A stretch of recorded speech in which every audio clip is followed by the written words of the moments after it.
மகாத்மா காந்தியடிகளின் 70வது நினைவு தினம் தமிழகம் முழுவதும் இன்று அனுசரிக்கப்பட்டது.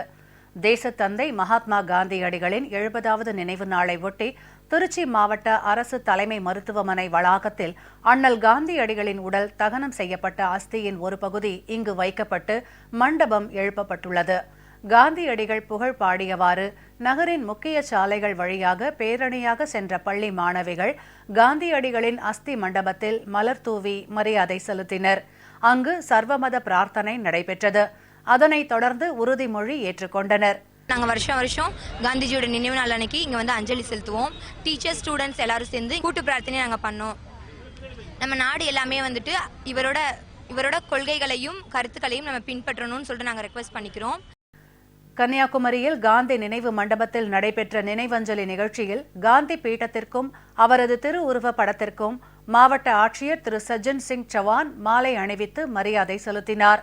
நூல் வேள்வியும் நடைபெற்றது. இதில் அரசு ஊழியர்கள், சுற்றுலா பயணிகள் கலந்து கொண்டனர்.